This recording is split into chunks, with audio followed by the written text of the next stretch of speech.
नमस्कार दोस्तों, कैसे हैं आप सब। माता काली की आशीर्वाद से सभी प्रसन्न होंगे। आप सभी का स्वागत है मेरे YouTube चैनल वैदिक ज्ञान में। अगर आपको मेरा वीडियो पसंद आ रहा है तो मेरे चैनल को लाइक, सब्सक्राइब और बेल आइकन को दबाकर ऑल का बटन दबाना ना भूले। जो भी मेरे द्वारा डाली गई वीडियो आप तक जल्दी से जल्दी पहुंचे। धन्यवाद। अब चलते हैं अपने वीडियो पर। आज का टॉपिक है, इन कामों को करने से मनुष्य के लिए खुलते हैं मोक्ष के द्वार।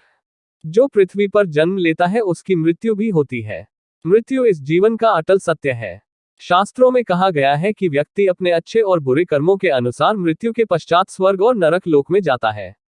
कहा जाता है अच्छे कर्म करने वाले को स्वर्ग की प्राप्ति होती है तो बुरे कर्म करने वाला इस लोक के बाद भी नरक की यातनाएं भोगता है। मनुष्य के अच्छे कर्म ही उसके लिए मोक्ष के द्वार खोलते हैं। मोक्ष प्राप्ति का अर्थ होता है जीवन मरण के चक्र से मुक्त हो जाना। मोक्ष का प्राप्ति के बाद मनुष्य को दोबारा इस मृत्युलोक पर जन्म लेने की आवश्यकता नहीं रहती है। इसलिए हर मनुष्य मृत्यु के पश्चात मोक्ष की प्राप्ति करना चाहता है।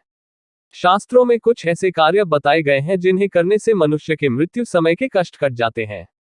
उसे इस लोक के बाद स्वर्ग में स्थान मिलता है। मनुष्य जीवन मरण के बंधन से मुक्त होकर मोक्ष की प्राप्ति करता है।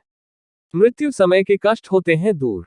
रामचरितमानस का पाठ बहुत ही पुण्यकारी है।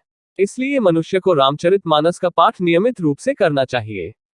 रामचरितमानस भगवान राम के विषय में लिखा गया है। इसके बारे में कहा गया है कि इसकी चौपाइयां केवल वाक्य या शब्दों की माला नहीं है, बल्कि ये मृत्यु के पश्चात भी मनुष्य को भवपार कराती है। रामचरितमानस के पाठ से मृत्यु समय का कष्ट कम होता है और मनुष्य इस लोक के बाद उच्च लोक की प्राप्ति करता है। एकादशी का व्रत। हिंदू सनातन धर्म में एकादशी के व्रत को सभी व्रतों में श्रेष्ठ बताया है। शास्त्रों में भी एकादशी व्रत की महिमा बताई गई है।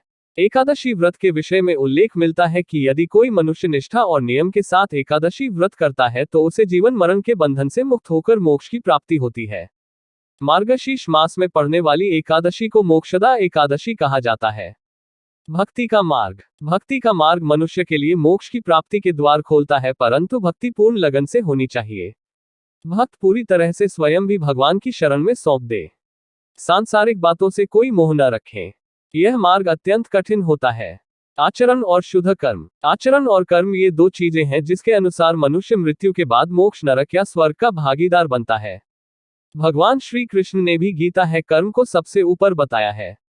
व्यक्ति को भाग्यवादी न बनकर कर्मवादी बनना चाहिए। अच्छा और सात्विक आचरण एवं अच्छे कर्मों के द्वारा ही व्यक्ति इस जन्म मरण के बंधन से मुक्त हो जाता है। गीता में भगवान कृष्ण ने 20 आचरणों के बारे में बताया है।